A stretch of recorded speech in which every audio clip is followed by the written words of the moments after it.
Jai Hind everyone, welcome back to the Patriotic IS.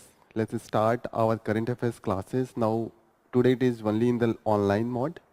And we will start by solving the practice question that we have covered into the previous session. The topic that we have covered already in the previous session. So, start with the first question.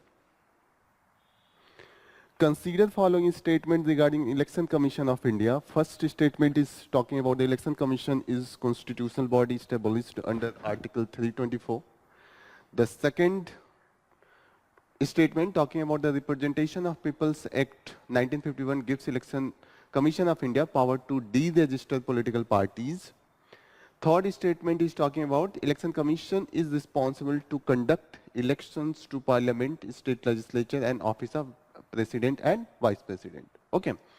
Fourth statement, the Chief Election Commission can be removed in the same manner as the Supreme Court judge. So you have to answer how many of the above statements are correct. First, Election Commission is a constitutional body established under Article 324. Already we studied yesterday. After that, we further studied that there was the other provision, like the right to vote under Article 326 and other power and functions that has been posed into the Election Commission of India. So the correct this will be the correct. First statement is correct. Second statement, the Representation of People Act 1950 gives Election Commission of India power to deregister political parties. So here there is a trap here. So how many of you think this is correct? The second point is correct or incorrect? Please answer. Those who are watching online, they can answer. I will responding from your responses. Anyone? Second is correct or incorrect? Second is incorrect. The Election Commission of India has the power for the registration, not for the deregister. Still there is the debate that whether we should give power to deregister with the Election Commission of India, particularly to handle the Model Code of Conduct. Model Code of Conduct that is just a conventional, not the statutory provision has provided. And if there will be some power with the Election Commission of India to deregister, we can do better for the implementation of different code of conduct during the elections. So second will be incorrect. Third, the Election Commission is responsible for conduct election Parliament, legislature, state legislature as well as President and Vice President. So this is correct.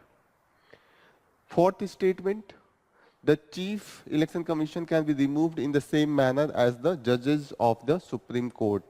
So 4 is correct. So the correct answer will be C. Next question. Consider following statement regarding Food Safety and Standard Authority of India, FSSAI. The first statement is talking about the FSSAI is a statutory body under Ministry of Agriculture, Government of India. So how many of you think this is correct?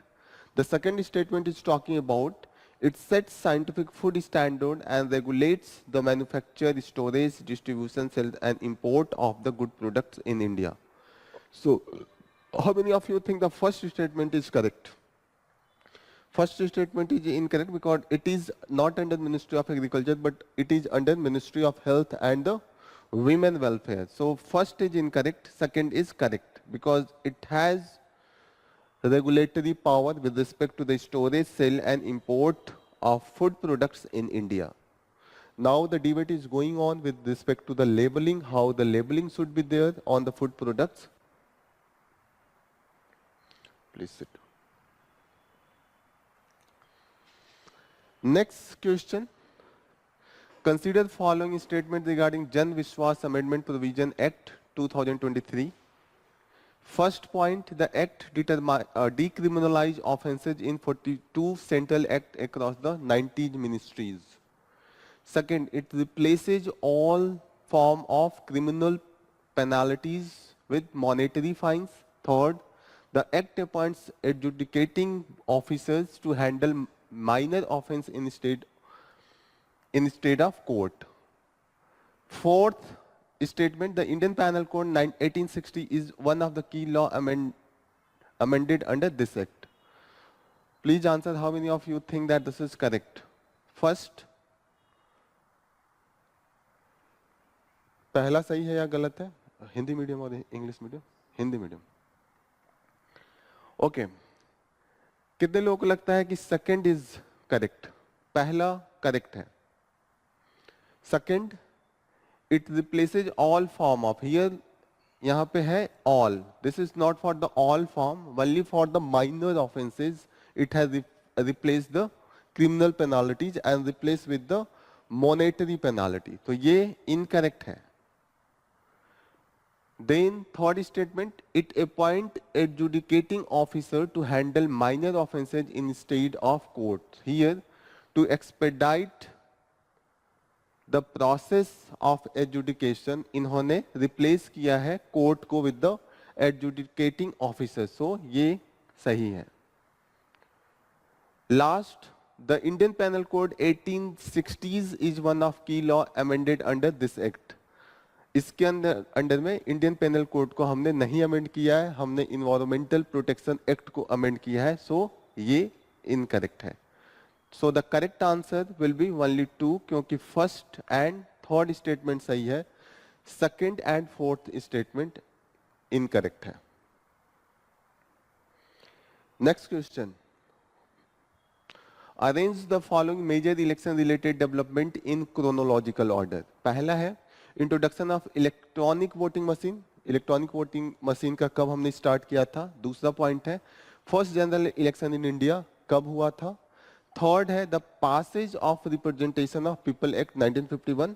And fourth है the introduction of voter verified paper audit trail, जिसको VVPAT भी कहते हैं. तो इसको arrange करना है कब पहले स्टार्ट हुआ था, कौन सा प्रोविजन और कौन सा बाद में स्टार्ट हुआ था. ठीक है, तो स्टार्टिंग को early stage to the later stage. तो सबसे पहले क्या होगा इसमें, what will be the first. सबसे पहली बात कि आप ऐसे इसको आप रिमूव कर देंगे, ये बात का है. ठीक है, फिर आप देखेंगे फर्स्ट जनरल इलेक्शन ऑलरेडी यहाँ पे टाइम दिया हुआ है, passage of Representation People Act and the first general election. सबसे पहले क्या हुआ होगा, फर्स्ट जनरल इलेक्शन, और इसमें कंफ्यूजन हो रहा होगा क्योंकि वीवीपैट तो बहुत बात का है, ईवीएम भी बहुत बात का है. तो ये हम हमेशा लास्ट में करेंगे. पहले या तो दूसरा आएगा या तो तीसरा आएगा. तो दूसरा या तीसरा पहले नंबर पे किस में है, दूसरा या तीसरा हर सब में है. तो चारों में ही कंफ्यूजन है, लेकिन इसमें ये पहले को दूसरे नंबर पे दे दिया, तो ये सी एंड डी ऐसे ही एलिमिनेट हो जाएगा. अब हमें देखना है कि ए एंड बी में कौन सा सही है. तो पहले हमें ये पता चल गया कि फर्स्ट जनरल इलेक्शन और passage of the representation of people act, इन दोनों में क्या पहले होगा. पहले एक्ट होगा तब इलेक्शन होगा, क्योंकि इलेक्शन किस तरीके से कंडक्ट कराया जाए वो तो एक्ट में लिखा होगा. तो इसीलिए थर्ड पहले होगा और दो बाद में होगा. तो यहां से आप आंसर निकाल सकते हैं, B will be the correct answer. Next question, Greenland holds significant economic and geopolitical importance due to its reserves of the rare earth minerals. यहाँ पे दिया है कि ग्रीनलैंड एक देश का नाम है और वहाँ पे इस समय काफी न्यूज में है क्योंकि यहाँ पे रेयर अर्थ मिनरल्स, जो बहुत ही दुर्लभ मिनरल्स हैं, वो वहाँ पे पाए जाते हैं. ठीक है, दूसरा स्टेटमेंट करता है कि rare earth minerals are crucial for manufacturing high-tech products including semiconductor, electric vehicles and renewable energy technology.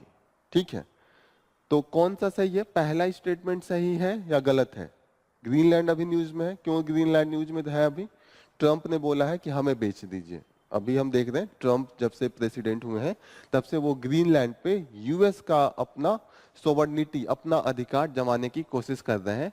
और ग्रीनलैंड पे जो अधिकार है वो दूसरे देश का है, वो भी हम आगे देखेंगे. तो इसलिए ये न्यूज में है और ये बात सही है कि यहाँ पे रेयर अर्थ मिनरल्स काफी प्रचुर मात्रा में है, इसीलिए ये बहुत डिबेट है, लोग वहाँ बहुत कम है.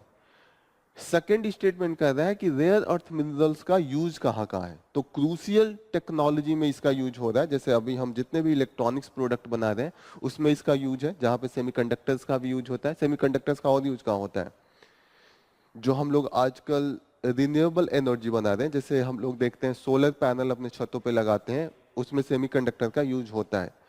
इसी में ही नहीं, जितनी भी इलेक्ट्रिक व्हीकल है उनमें जब हम स्टोरेज करते हैं तो उसमें आप देखिएगा रेयर अर्थ मिनरल्स जैसे कि लिथियम, कोबाल्ट, निकिल, ये सब का यूज होता है। तो हर जगह वो यूज है। रिन्यूएबल एनर्जी, यहाँ तक कि जो हमारे मिसाइल्स टेक्नोलॉजी है उसमें भी यूज है।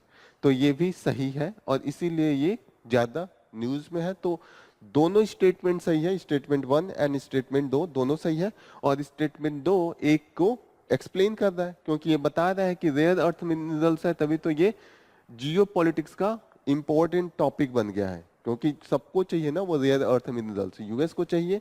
तो कहीं ना कहीं इसमें कौन सा स्टेटमेंट सही लग रहा है? पहला ए दिया है, both statement 1 and 2 are correct and statement 2 is the correct explanation of statement 1। तो क्या लगता है यही सही है, क्योंकि स्टेटमेंट 1 एंड 2 दोनों सही है और कहीं ना कहीं ये इसको एक्सप्लेन करता है। Next question, which of the following countries exercise sovereign over Greenland? जो ग्रीनलैंड है उस पर किस कंट्री का सोवर्निटी है, संप्रभुत्व? संप्रभुत्व किसका है? इसमें दिया है Canada, Norway, Denmark and Iceland.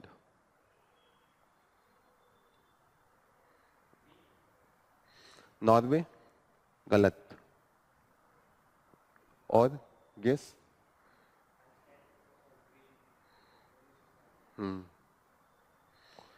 It is the Denmark.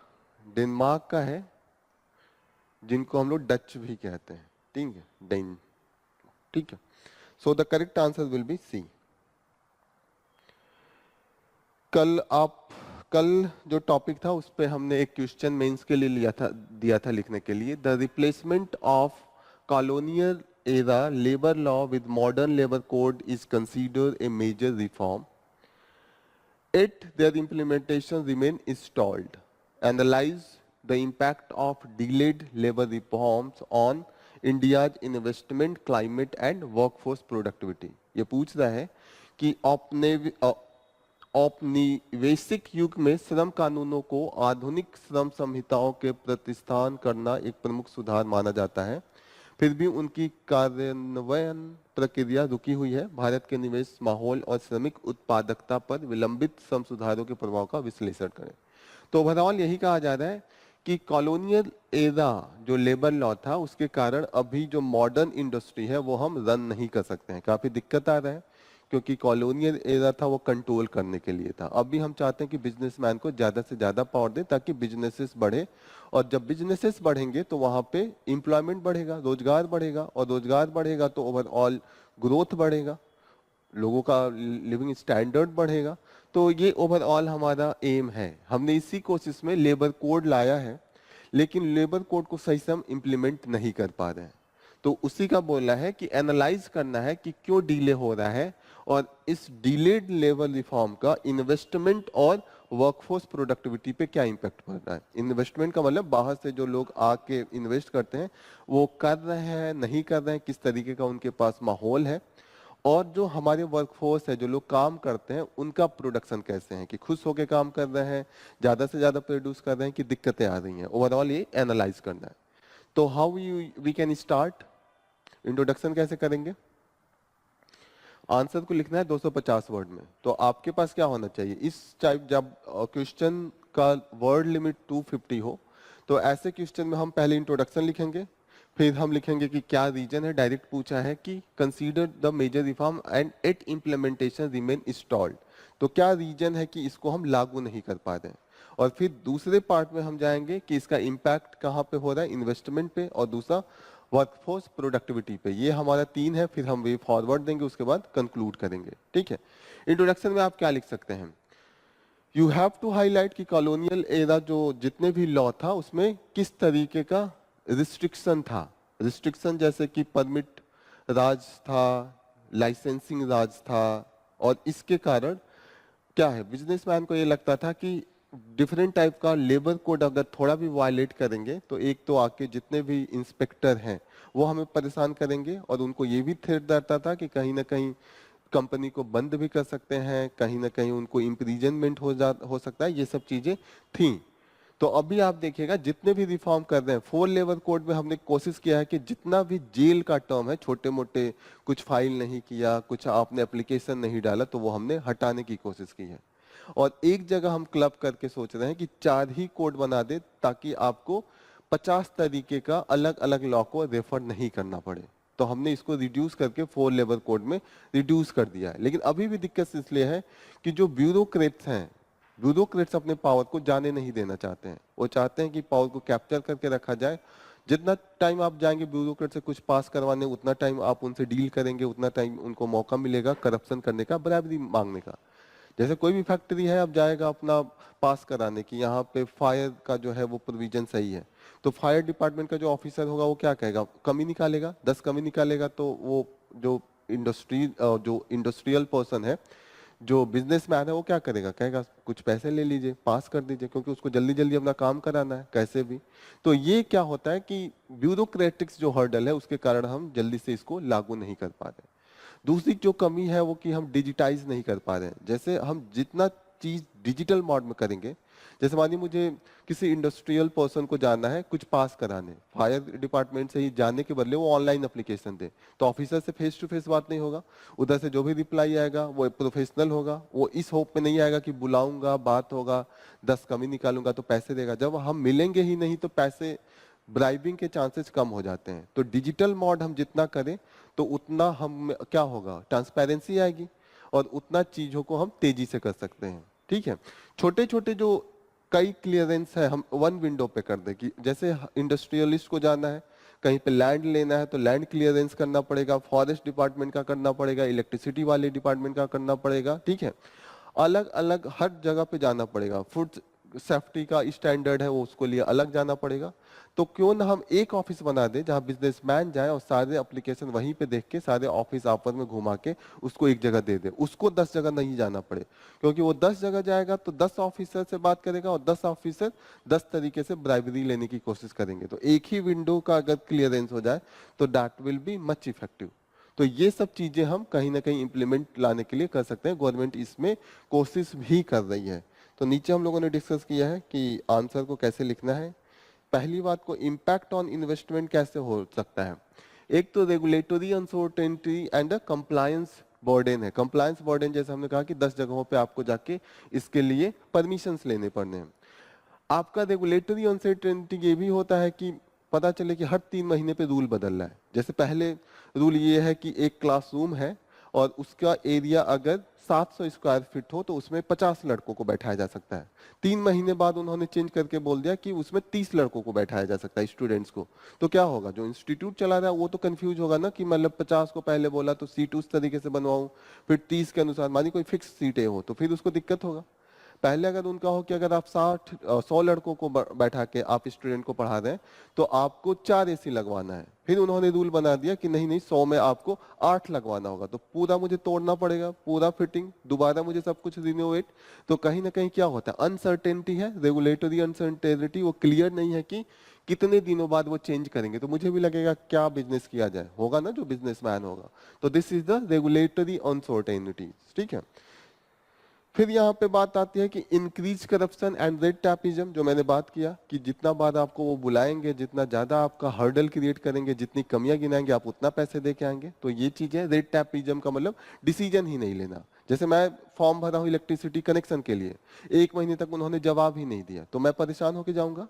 तो ये क्या होना चाहिए, ये जितनी भी होनी चाहिए ये टाइम बाउंड मैनर में होना चाहिए कि अगर मैं फॉर्म भर रहा हूँ तो क्लियर कट उनको इंस्ट्रक्शन होना चाहिए कि आपको 10 दिन में जवाब देना है, या तो इलेक्ट्रिसिटी कनेक्शन करके दीजिए, अगर नहीं हो पा रहा है तो जवाब दीजिए कि क्यों नहीं हो पा रहा है, वो सुधार करें, तो क्लियरिटी होगा।